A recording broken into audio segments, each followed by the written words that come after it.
Untuk siapa firman itu diberikan? Ini juga harus dimengerti. Ada beberapa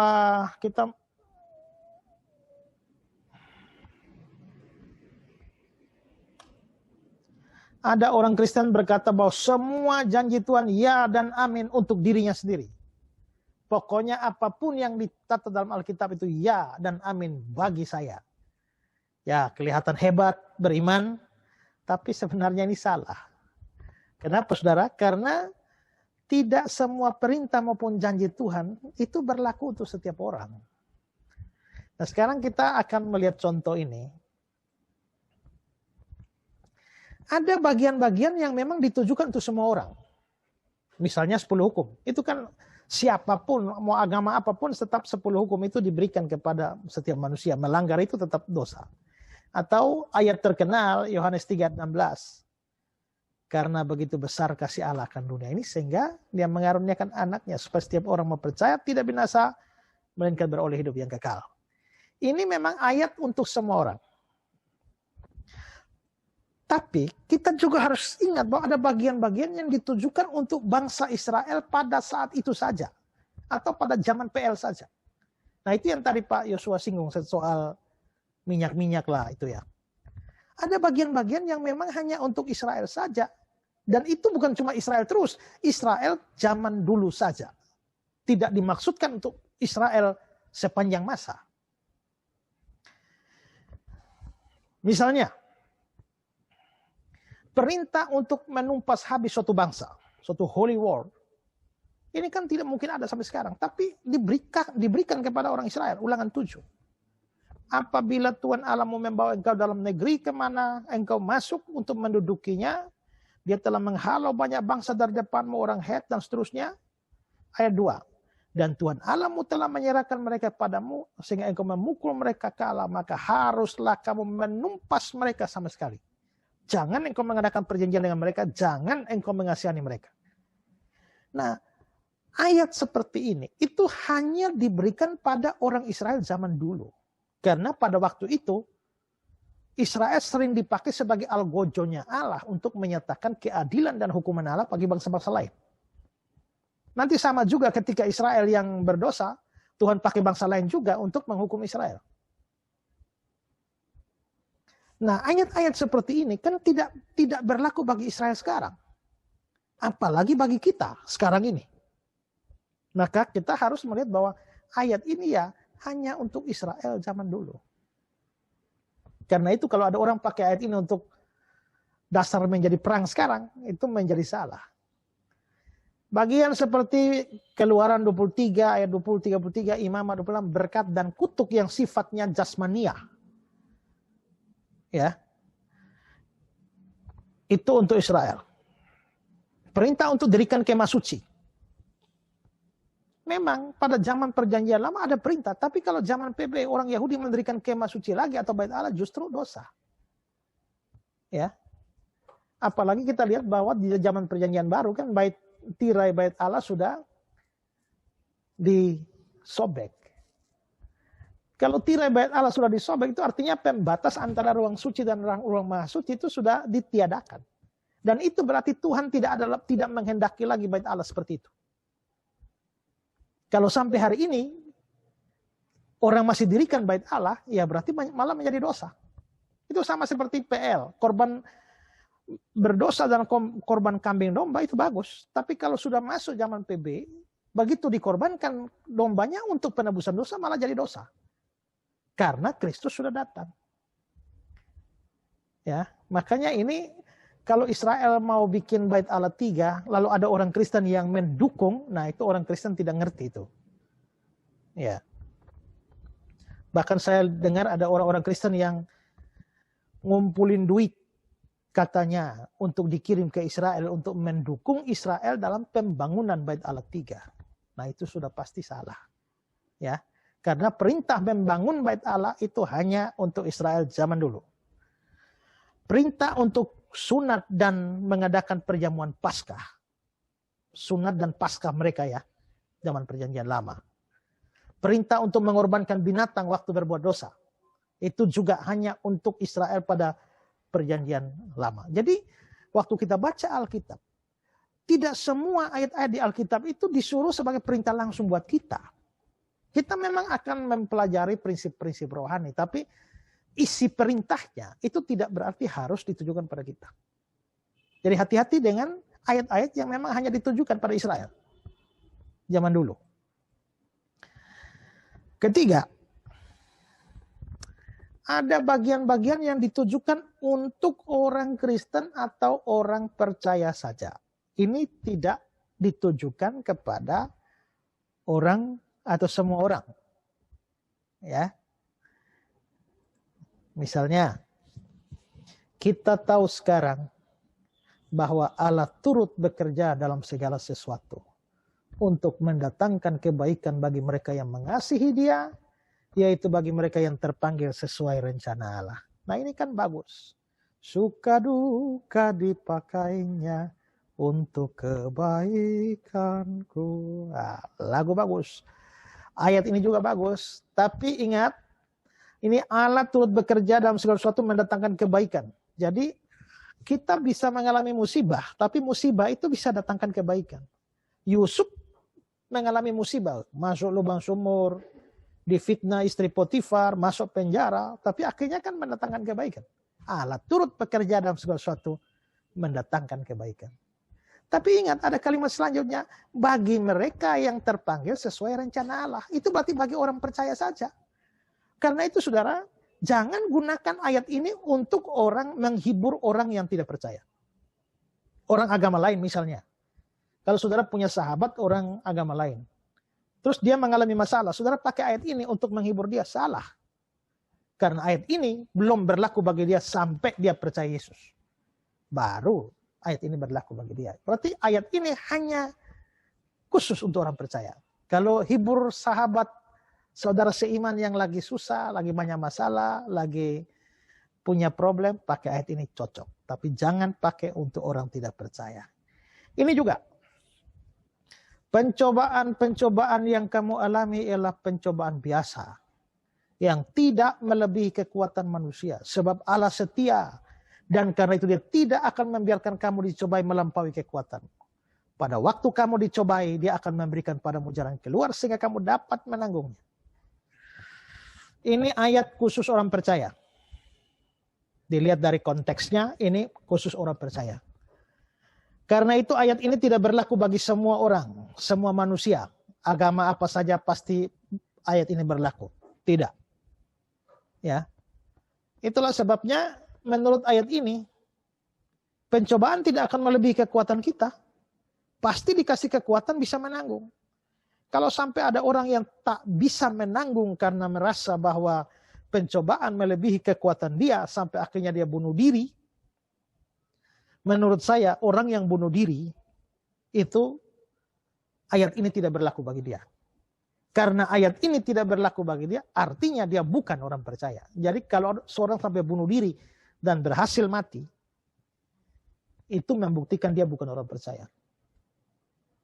Tapi ayat ini khusus orang percaya.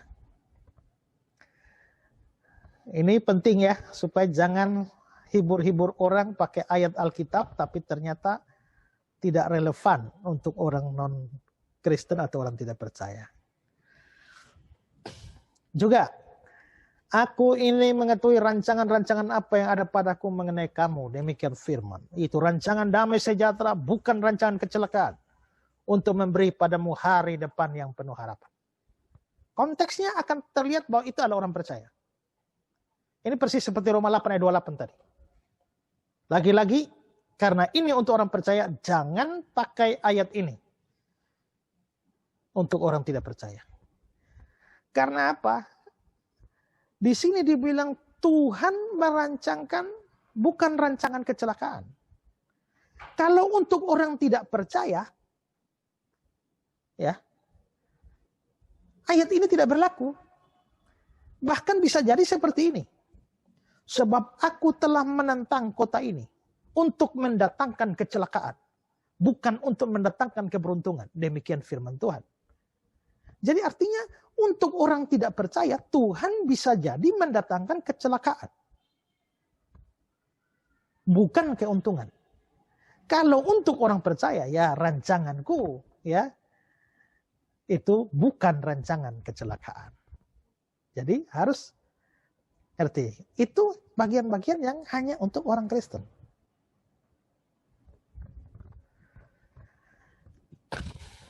Terus ada bagian-bagian yang hanya untuk orang tertentu saja. Tidak untuk semua orang. Hanya orang-orang tertentu. Misalnya, Matius 28 ayat 20. Dan ketahuilah aku menyertai kamu senantiasa sampai akhir zaman. Kita sudah lihat konteks kan. Konteks ayat ini adalah penginjilan. Jadikanlah semua bangsa muridku. Berarti janji di sini untuk disertai sampai akhir zaman. Itu janji bagi orang yang menginjil atau beritakan Injil.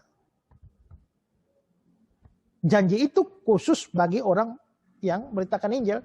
Bukan, ya Tuhan menyertai orang percaya juga, tapi ayat yang lain. Tapi jangan pakai ayat ini. Ayat ini, janji di dalam ayat ini khusus untuk orang yang menginjil. Matius 10 ayat 16 sampai 20. Itu hanya ditujukan pada orang Kristen tertentu. Lihat, aku mengutus kamu seperti domba di tengah serigala, sebab itu hendaklah kamu cerdik seperti ular, tulus seperti merpati. Waspadalah terhadap semua orang yang ada yang menyerahkan kamu kepada majelis agama. Mereka akan menyesah kamu di rumah ibadah. Dan karena aku, kamu akan digiring ke muka penguasa raja-raja sebagai suatu kesaksian. Dan bagi orang-orang yang tidak mengenal Allah.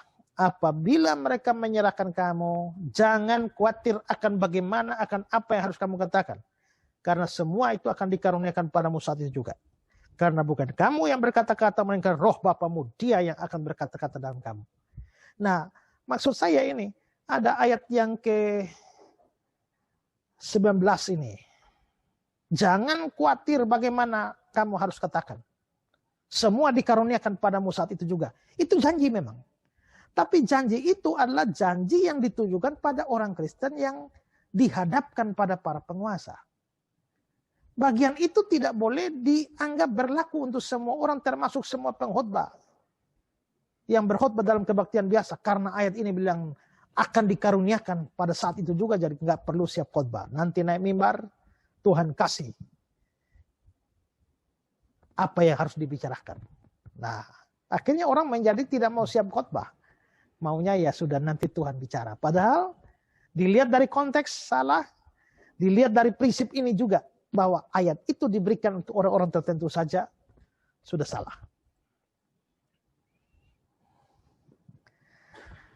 Terus, ada bagian-bagian yang ditujukan untuk satu individu saja. Untuk satu orang, jangan yang lain jangan ikut-ikutan. Misalnya, Lukas 1 ayat 26 sampai 35 itu untuk Maria saja. Jadi tidak bisa ada orang hamil sekarang lalu mengatakan bahwa dapat petunjuk dari Roh Kudus. Ya, atau anaknya dikandung dari Roh Kudus. Itu hanya untuk Maria. Matius 1 ayat 20-21. Ya, itu untuk mengambil Maria sebagai istri itu hanya untuk Yusuf saja. Matius 14, 28-29. Jalan di atas air. Itu hanya untuk Petrus saja. Itu bukan perintah untuk kita semua. Nah ini juga Matius 19 ayat 21. Ada orang yang mau datang tanya Tuhan, apa syaratnya dapat hidup kekal? Tuhan sudah bilang taat ini semua sudah saya taat. Lalu Yesus bilang, jika engkau hendak sempurna, pergilah. Jual segala milikmu, berikan pada orang miskin, engkau akan beroleh harta di surga. Kemudian datang kemari dan ikutlah aku. Tuhan suruh jual semua harta baru ikut Yesus. Ingat, ini hanya perintah untuk pemuda itu saja. Jangan dijadikan bahwa ini, oh berarti Tuhan perintah saya juga ini.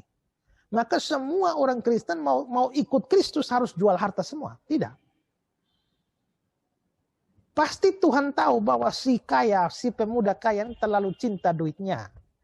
Makanya Tuhan berikan dia perintah seperti itu. Tapi itu perintah khusus dia.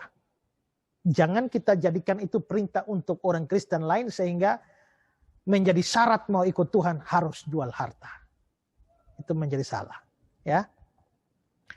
Nah, ini bukan berarti bagian-bagian yang lain itu yang bukan untuk kita, itu tidak ada arti sama sekali.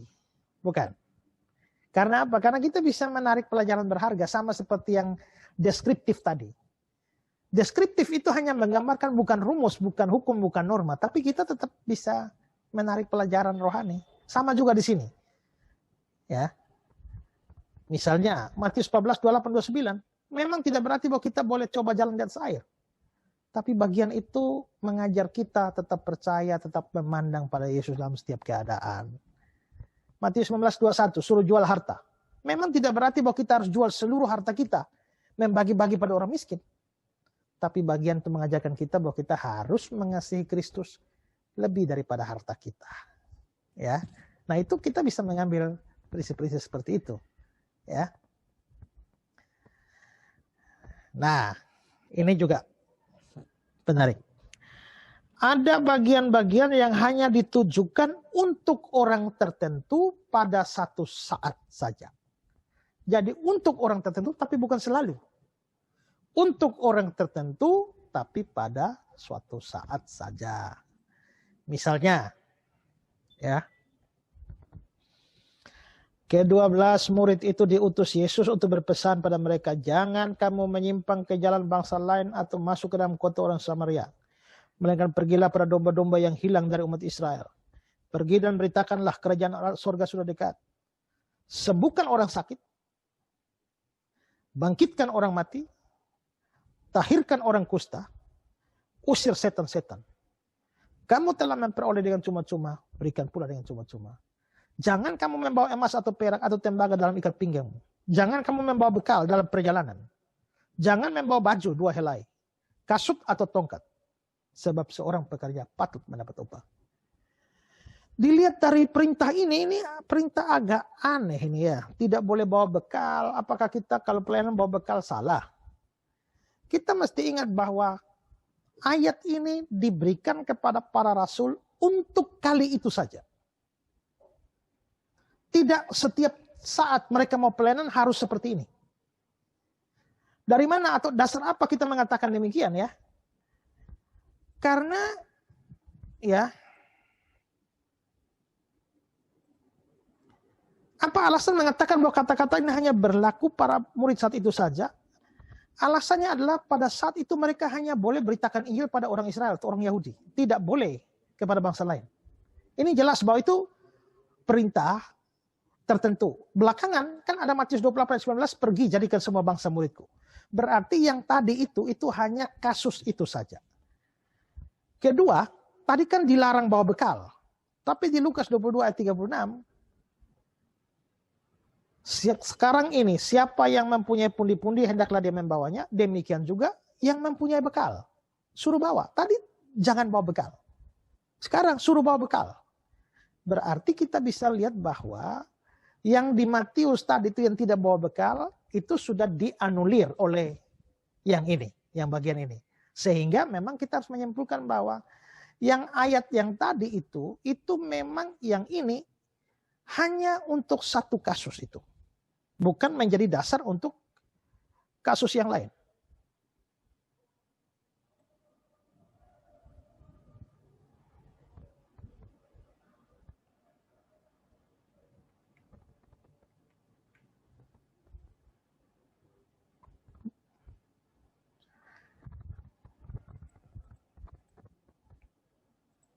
Ya, jadi dari semua itu kita bisa lihat bahwa memang ada tidak semua firman itu diberikan kepada kita secara pribadi. Kita menarik pelajaran, tapi intinya pada waktu satu perintah diberikan, itu biasanya ada kelompok-kelompok tertentu atau orang tertentu, ada pada saat seterusnya atau pada saat tertentu saja. Nah, kalau kita tidak bedakan ini, maka kekacauan penafsiran itu pasti bisa banyak. Oke. Silakan kalau ada yang mau komentar.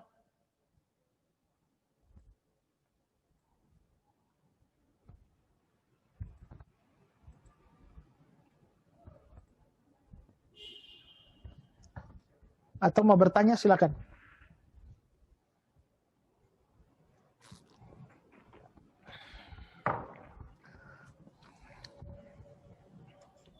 Pak, untuk ayat-ayat yang lainnya gimana ya Pak? Kita tahu itu ditujukan kepada siapa-siapa gitu Pak. Bagaimana? Yang lainnya Pak, misalnya di luar ini gimana kita misalnya tadi yang Matius berapa tuh untuk perintah penginjilan nggak boleh bawa apa-apa itu kan kita sebelumnya nggak pernah dengar Pak. Makanya banyak orang yang merasa bahwa dia harus bisa menyembuhkan orang sakit kan kalau kita ada kuasa Tuhan tuh dijadikan sebagai dogma kan, norma kan Pak. Ya, Sedangkan itu hanya kan untuk saat itu aja gitu kan Pak. ya. Nah, ayat-ayat yang lain bagaimana cara kita itu bisa membedakan oh ini kalau ditujukan Israel PL gampang lah itu history kan Pak, part of the history kan yang ditujukan semua orang Injil lah. Kalau yang untuk orang tertentu itu loh Pak, itu kan agak sulit ya Pak kadang-kadang kita nggak tahu ya Pak boundary-nya batas-batasnya gimana. Kita karena memang di sini butuh penguasaan bagian firman Tuhan yang lain. Jadi waktu ayat itu kita mau tafsirkan, kita lihat membandingkan dengan ayat yang lain. Misalnya, di sini ada perintah seperti ini, tapi apakah dibandingkan dengan seluruh Alkitab yang lain ada perintah yang sama atau ada perintah yang lain seperti ini? Seperti kasus misalnya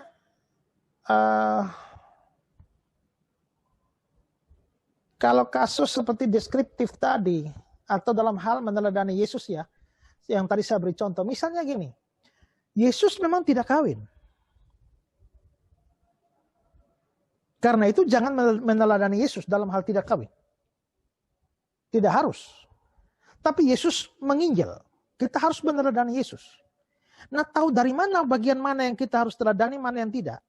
Itu harus dilihat dari bagian kitab suci yang lain. Misalnya, Yesus menginjil. Ada nggak di ayat-ayat yang lain menyuruh kita menginjil? Ternyata banyak. Kalau begitu dalam hal menginjil, kita mesti teladani Yesus. Tapi dalam hal Yesus puasa 40 hari misalnya. Ada nggak perintah di Alkitab bagian lain? Suruh kita puasa 40 hari. Ternyata nggak ada. Kalau dalam hal itu maka itu tidak perlu diteladani. Jadi kita bisa mengetahui hal itu dengan penguasaan dari bagian-bagian melihat membandingkan dengan seluruh kitab suci. Baru kita tafsirkan bersama-sama. Nah, jadi seperti tadi kasus, itu kan suruh bawa bekal, tidak bawa bekal. Belakangan suruh bawa bekal. Nah, maka kita tidak bisa, dan yang menyuruh bawa bekal itu kan terjadi belakangan. Yang tidak membawa bekal lebih dulu. Maka dari situ kita bisa melihat bahwa ternyata itu memang kasus khusus. Setelah membandingkan dengan bagian Alkitab yang lain. Jadi tidak rumusnya atau caranya adalah harus membuat perbandingan.